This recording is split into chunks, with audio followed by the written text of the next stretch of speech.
While building socio-intentionalism, it occurred to me that language is often the most important factor in internalizing the things we care about. There's a reason why hymns in church are repeated over and over until they become second nature, so that they pop into your head throughout your life and maintain your connection to the God you believe in.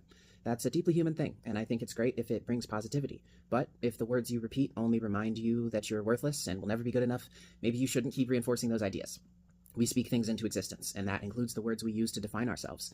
Many of the words we say daily cause us pain, and in lieu of alternatives, we should be willing to create our own reality.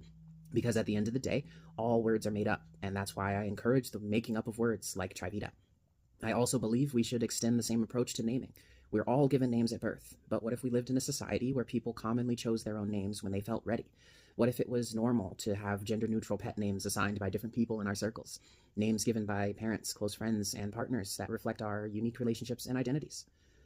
I've always had mixed feelings about my given name. It doesn't entirely align with who I am, and that feels strange. But beyond that, I dislike when people decide to shorten or alter it based on my age, appearance, or their perception of our closeness. It's a name I had no say in, so it feels invasive when others take liberties with it. Now, however, I have several different nicknames, each given by people I interact with regularly. Many of their names are included in the dedications page of this book. Friends I've known for years, and some I've only recently met. But all of them are family to me. And I've given them names in return. Some of these nicknames are tied to specific friend groups, while others are deeply personal. What matters most is that I'm known by the impact I've made, not by the label I was assigned at birth. Like with anything, language shapes reality. I want us to be more willing to change how we speak, whenever and however we want to. I encourage code switching, playing with accents, and embracing different ways of communication. I don't believe tone is an accurate measure of intent or character, despite having been upset myself by how certain people speak in certain contexts. But the reality is that everything we do in this world is a performance, deliberate, constant, and often unsatisfying. So why not invent one for yourself? Why not embrace the idea that it's all fake and lean into that freedom? Or better yet, if fake isn't the right word, why not create a new one? A personal example of this is how I call everyone besties. If you're reading this book, you're a bestie. I've been using the word to refer to all people as a way of neutralizing hierarchy.